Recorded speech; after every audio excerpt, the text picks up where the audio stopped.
नमस्कार बंधुगण आमर वास्तु टिप्स चैनल आपन को स्वागत। आजिर विषय है अईठा बासन राति न धोई रखुंट कि आसतु जाना ता विषय रे। साधारणतः आमे माने आम रोषई घरे किछि ना किछि भूल करिथाउ। विशेषकर बासन को नहीं आमे अजाणत किछि ना किछि भूल करिथाउ और यार कुफल परिवार रे पड़ी थाए। माँ लक्ष्मी क्रोध करिथांती। एबेर लोक माने कर्मठ जीवन रे सबु कार्य बहुत डेरी रे करिथांती। राति रे आमे डेरी रे खाद्य बा शीघ्र खाद्य खाइले मध्य खाई सारी आमे अईठा बासन को रखी देई थाउ। कारण दिन सारा कार्य सारी राति रे आउ कार्य करिवार शक्ति न थाए। शीत दिने पानी हाथ न हेबाकू पड़िबो बोली राति रे आमे अईठा बासन रखी देई थाउ। किंतु एई अईठा बासन रखिबा भल नुह। या द्वारा घरे बहुत समस्या देखा देई थाए। अईठा बासन रखिबा द्वारा घरे कलह और अशांति आदि लागी रही थाए।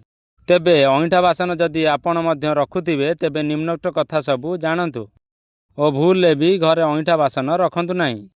कष्ट पछे पड़ी पारे किंतु राति रे बासन सफा करी रखिबे। प्रथम कथा अईठा बासन रखिबा द्वारा घरे कलह और अशांति आदि लागी रही थाए।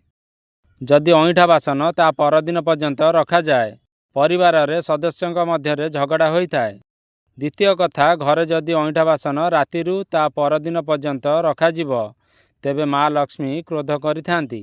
सेई घरु पलाई जाती और सेई घरे धनर अभाव देखा जाए, दारिद्रता देखा देई थाए।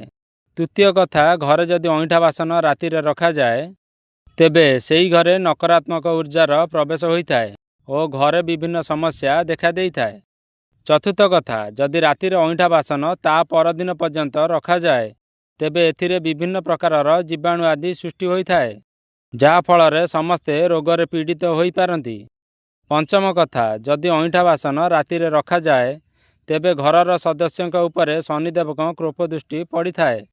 षष्ठ कथा वास्तु शास्त्र रे कुआ जाइछि कि केबे भी सकाळे उठी अईठा बासन देखिबा भल नुहे। या द्वारा संपूर्ण दिनटी खराप रे बीती थाए। तेणु अईठा बासन केबे भी राति रे रखिबा उचित नुहे। तेबे आमकू एई सबु जिनिस को निज ठारू दूरे रखिबा ही भल अटे। याकू धोई नेबा उचित। जदि वीडियोटी भल लागिला ताने वीडियो को लाइक करी चैनल को सब्सक्राइब कर दियंतु।